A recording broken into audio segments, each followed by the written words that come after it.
Praise the lord. దేవునికి మహిమ కలుగును గాక. ప్రతిరోజు క్రమం తప్పక వాగ్దానాన్ని వీక్షిస్తున్న ప్రతి ఒక్కరికి యేసయ్య నామంలో ప్రత్యేక వందనములు. సబ్స్క్రైబ్ చేసుకొని అనేక మందికి షేర్ చేసి దేవుని మాటల ద్వారా బలపరచండి. ఈ దినమునకై ఏర్పాటు చేయబడిన దేవుని వాగ్దానము లూకా సువార్త 15వ అధ్యాయము 20వ వచనము. వాడింకా దూరముగా ఉన్నప్పుడు తండ్రి వానిని చూచి కనికరపడి పరుగెత్తి వాని మెడ మీద పడి ముద్దు పెట్టుకొనెను. And he arose and came to his father. But when he was yet a great way off, his father saw him and had compassion and ran and fell on his neck and kissed him. మన తండ్రి ఎలాంటి వారినైనా క్షమించి కనికరపడి చేర్చుకొనివాడు. నీవు దేవుని ఎంతగా తృణీకరించి దేవుని దగ్గరకు నీవు పశ్చాత్తాపం కలిగి వచ్చినట్లయితే ఆయన నిన్ను క్షమించి దగ్గరకు చేర్చుకొనివాడు. ఒక మనుషునికి 2 కుమారులుండిరి. వారిలో చిన్నవాడు తండ్రి ఆస్తిలో నాకు వచ్చు భాగమిమ్మని తన తండ్రిని అడగగా అతడు వారికి తన ఆస్తిని పంచిపెట్టెను. చిన్న కుమారుడు తన ఆస్తిని దుర్వ్యాపారం వలన పాడు చేసి డబ్బు అంతయు ఖర్చు చేసిన తరువాత ఆ దేశమందు గొప్ప కరువు రాగా వాడు ఇబ్బంది పడసాగి ఆ దేశస్థులలో ఒకని యొద్ద పందుల మేపుటకు పొలమునకు వెళ్ళి పందులు తిను పొట్టుతో తన కడుపును నింపుకొన ఆశపడెను. గాని ఎవడును వానికేమీ ఇయ్యలేదు. అతనికి బుద్ధి వచ్చి నా తండ్రి యొద్ద ఎంతోమంది కూలివాండ్రకు అన్నము సమృద్ధిగా ఉన్నది, నేనైతే ఇక్కడ ఆకలికి చచ్చిపోవచ్చున్నాను అని తన తండ్రి యొద్దకు తిరిగి వచ్చెను.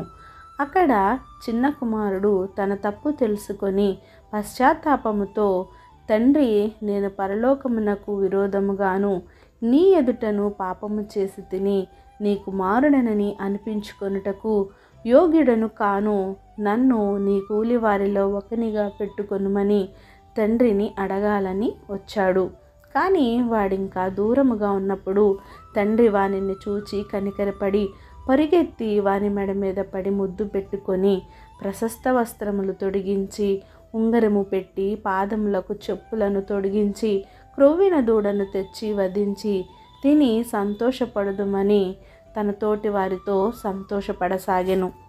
నిజమే, మనము కూడా దేవుని విషయంలో ఆయనను విడిచిపెట్టేసి లోకాశలకు దగ్గరయ్యి తిరిగి మన తప్పు తెలుసుకొని ఆయన చెంతకు వస్తే తప్పక ఆయన కరుణించి నీ పైన కనికరపడి నిన్ను చేర్చుకొని ముద్దు పెట్టుకునివాడు. నీ తప్పును నీవు గ్రహించాలి, తెలుసుకోవాలి, తిరిగి ఆయన చెంతకు నీవు చేరాలి. నీవు సరిచేసుకున్నటకు ఇది చక్కని సమయము. దారి తొలగి ఉంటే తప్పక నీవు దేవుని దగ్గరకు చేరి ఆయనకు మరింత దగ్గర కావాలిగాక. ఆమేన్. చిన్ని ప్రార్థన.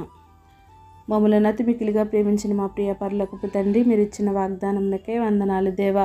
ఎవరైతే ఈ వాక్యాన్ని విన్నారో విన్న వాక్య ప్రకారం వారి జీవితాలను సరిచేసుకునే జీవితాన్ని అందరికీ దయచేయండి దేవా. ఎవరైతే పశ్చాత్తాపం కలిగి నీ చెంతకు చేరతారో వారిని క్షమించి ఆదరించే దేవుడు తండ్రి. ప్రార్థన అవస్థకొని ప్రతి ఒక్క బిడ్డని సమయంలో జ్ఞాపకం చేసుకోండి.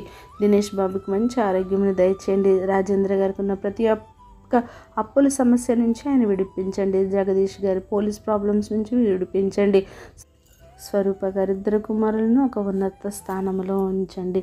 చక్రవర్తి గారి ఉద్యోగం అప్పుల విషయంలో గొప్ప కార్యమును జరిగించండి. వెంకటేశ్వరమ్మ గారి కుటుంబాన్ని కట్టండి. ఇంకా ప్రార్థన అవసరం ప్రతి ఒక్క బిడ్డని సమయంలో జ్ఞాపకం చేసుకొని సమస్త ఘనత మహిమ ప్రభావాలు మీరే ఆరోపించుకుంటారని యేసుక్రీస్తు పరిశుద్ధ నామమున ప్రార్థించడి వేడుకొంచున్నాను మా తండ్రి. Amen. God bless you all.